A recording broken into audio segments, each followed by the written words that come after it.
Atomic Habits has sold over 20 million copies. It's been on the New York Times bestseller list for over 260 weeks straight. That's almost 5 years. It's the #1 self-help book in the world right now, and habit tracking planner sales have literally tripled in the past 6 months because of it. And yet, when I actually finished reading it, I had a complicated reaction. About 70% of this book is genuinely useful. The other 30% ranges from oversimplified to actively recycled from older books.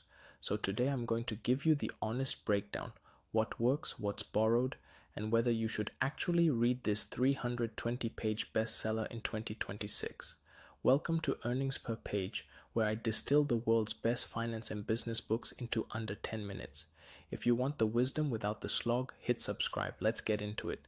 First, the core idea. James Clear argues that you do not rise to the level of your goals. You fall to the level of your systems. Goals are outcomes you want. Systems are the daily processes that lead to those outcomes.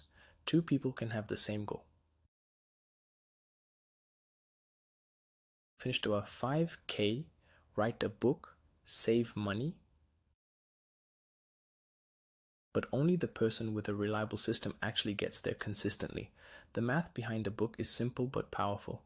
If you improve by just 1% every day for a year, you end up roughly 37 times better by year's end.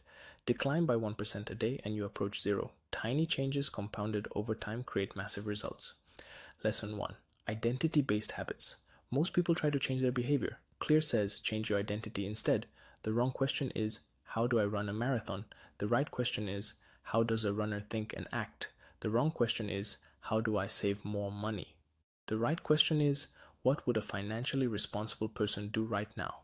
Clear writes that every action you take is a vote for the type of person you want to become. No single action transforms you, but as the votes pile up, the evidence builds and your identity shifts. This single reframe from outcome to identity is the most valuable idea in the book. Lesson 2. The 4 laws of behavior change. This is the structural backbone of Atomic Habits. To build a good habit, make it obvious, make it attractive, make it easy, make it satisfying.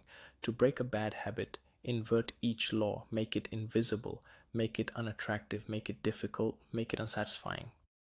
Sounds simple. The book's value is in how Clear breaks each law down with concrete tactics. Habit stacking, link a new habit to one you already do. After I pour my coffee, I will write for 10 minutes. Environment design, Baum, is make good behaviors visible and easy. Want to read more? Put the book on your pillow. The 2-minute rule, when starting a new habit, make it take less than 2 minutes. The goal isn't to read 30 pages a night. It's to put on your reading glasses and open the book. Once you start, momentum takes over.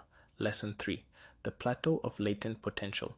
This is Clear's most poetic concept and his most important warning. When you start a new habit, results don't appear immediately. You eat one salad. You don't feel healthier. You skip one workout. You don't feel out of shape. Clear calls this the plateau of latent potential, the gap between effort and visible results. Most people quit during this gap. He uses the metaphor of bamboo. It develops underground for years before suddenly shooting up. The breakthrough looks instant, but it was actually built over years of invisible compounding. The lesson is brutal in its simplicity. Trust the process. Show up when no one's watching. Stay consistent during the boring middle. Lesson 4. Environment beats motivation every time. Clear argues that willpower is overrated. We don't change because we want to change. We change because our environment makes the change easier. Want to eat healthier? Don't keep junk food in the house. Want to read more? Put the book on the table, not the shelf. Want to scroll less? Delete the app from your phone. He cites a famous study of soldiers returning from Vietnam, most of whom were addicted to drugs overseas. When they came home, the vast majority quit cold turkey with no rehab. Why? The environmental cues that triggered their addiction were no longer there. Behavior is shaped far more by environment than by character. Now, what I disagree with. Let me be honest. First, this book is more synthesis than original thinking. The 4 laws of behavior change are loosely repackaged from B.J. Fogg's research and Charles Duhigg's earlier book, The Power of Habit. Clear absolutely improves on them with cleaner language and better examples, but he didn't invent the underlying psychology. Second, some of the science is oversimplified. The famous people who write goals are 42% more likely to achieve them stat that's been cited everywhere. It traces back to a small study with methodological issues. Clear is generally responsible with research, but the book's confidence sometimes outruns the data. Third, the 1% better everyday math is technically true but practically misleading. Compounding requires that today's improvement actually carries forward into tomorrow, and most habit improvements don't compound that cleanly. The math makes for a great motivational hook, less for a precise model. Final verdict: should you read Atomic Habits? Yes, but adjust your expectations. This isn't a revolutionary book. It's an exceptionally well-written synthesis of habit science, packaged in clear language with practical tactics. If you've never read about habit formation before, this is the best entry point you can find. If you've already read Tiny Habits by B.J. Fogg or The Power of Habit by Charles Duhigg, the diminishing returns are real. My rating, 8 out of 10. Not the most original book on habits, but the most actionable. Read it once, take notes, and revisit annually. If this saved you a few hours, subscribe to Earnings Per Page.